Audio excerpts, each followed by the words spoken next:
যখন আর্কিওলজিস্টরা মাটি খনন করে পুরনো ফসিল, গহনা বা যে কোনো জিনিস যখন খুঁজে বের করেন, তখন তারা কিভাবে বুঝেন যে এটা আসলে 500 বছরের পুরনো নাকি 5000 বছরের পুরনো?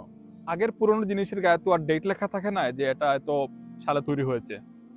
আসলে প্রথমেই দেখা হয় জিনিসটা কোথায় পাওয়া গেছে, মাটির কত স্তরে, কেমন কবরস্থানে, বা অন্য কোনো জিনিসের পাশে।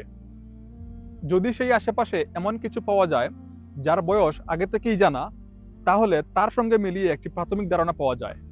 এরপর আসে বিজ্ঞানের কাজ। যদি জিনিসটা কাঠ, হাড় এবং গাছপালার তৈরি হয়, তাহলে করা হয় কার্বন 14 ডেটিং। এটা আসলে এক ধরনের ঘড়ি যা হিসাব করে বস্তুটির ভিতরে কতটুকু রেডিও অ্যাক্টিভ কার্বন বাকি আছে। আর যদি হয় পাথর বা খনিজ, তখন বিজ্ঞানীরা ব্যবহার করেন পটাশিয়াম আর্গন বা ইউরেনিয়াম লিড ডেটিং, যা দিয়ে মিলিয়ন বছরের পুরনো জিনিসের বয়স ধরা যায়। এক্ষেত্রে শুধু বিজ্ঞানই নয়, শিল্পও সূত্র দেয়। যেমন পুরনো মুদ্রা, হাড়ি, অস্ত্র কিংবা গহনা। প্রতিটি সভ্যতার নিজস্ব ডিজাইন এবং কারিগরি থাকে। এগুলো দেখেও বিজ্ঞানীরা বুঝতে পারেন এটা আসলে কোন যুগে তৈরি।